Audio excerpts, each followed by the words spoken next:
சாம்பார் சூடு பண்ணுறேன்னு சொல்லிட்டு அடுப்பில் வச்சுட்டு நல்லா தீயை விட்டாச்சு. துணி துவைச்சிட்டு வரத்துக்குள்ளே நல்லாவே தீஞ்சு போச்சு. இப்போ இந்த பாத்திரத்தை எப்படி ஈஸியாக கழுவலான்னு சொல்லிட்டு வாங்க பார்ப்போம்.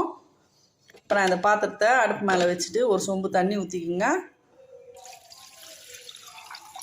இது நல்லா ஒரு அரை குண்டா அளவுக்கு ஊற்றிக்கோங்க. இந்த கரை எந்த அளவுக்கு இருக்குதோ அந்த அளவுக்கு நான் முங்குற அளவுக்கு ஊற்றிக்குங்க. இப்போ கேஸ் ஆன் பண்ணிவிடுங்க. இப்போ இதில் ஆப்ப சோடான்னு சொல்லுவாங்க இல்லைங்களா, பாருங்க ஆப்ப சோடா. இது 1 டீஸ்பூன் அளவு போட்டுக்கோங்க. இது அப்படியே நல்லா கொதிக்கட்டும்.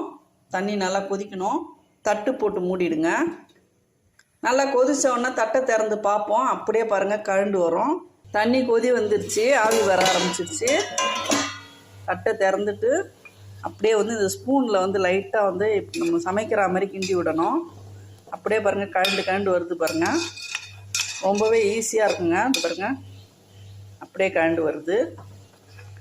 ஒரு 5 நிமிஷம் கொதிக்க வச்சா போதும். அழகாக ஈஸியாக கழுவிடலாம். எவ்வளோ வருது பாருங்கள், ஈஸியாக இருக்கும் ரொம்ப கழுவுறதுக்கு.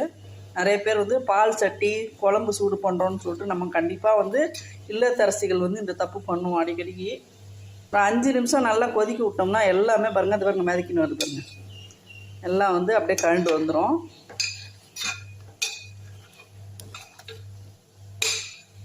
ஒரு ஸ்பூன்லேயே நல்லா சுரண்டி விட்டாச்சு.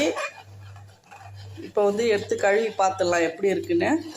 பாருங்கள் எல்லாம் அடியில் ஓரளவுக்கு தெரியுதா உங்களுக்கு, பாருங்கள்.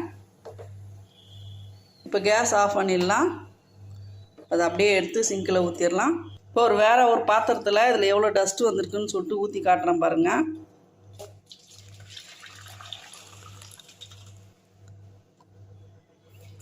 எல்லாம் எவ்வளோ ஈஸியாக கழண்டு வந்துச்சு. இப்போ ஈஸியாகவே கழுவிடலாங்க. எவ்வளோ டஸ்ட்டு பாருங்கள். இப்போ இதை ஈஸியாக துளைக்கிடலாம். லைட்டாக லேசாக சோப்பு இரும்பு நரம் வச்சு லைட்டாக தேய்ச்சிடலாம்.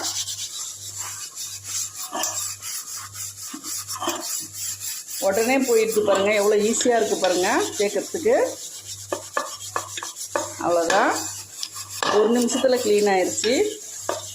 அவ்வளோதான். இப்போ கழுவி பார்த்துடலாங்க.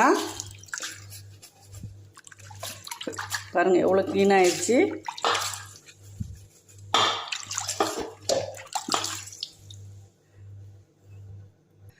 பாருங்கள் புது பாத்திரம் மாதிரி ரொம்பவே சூப்பராக ஆயிடுச்சு பாருங்கள்.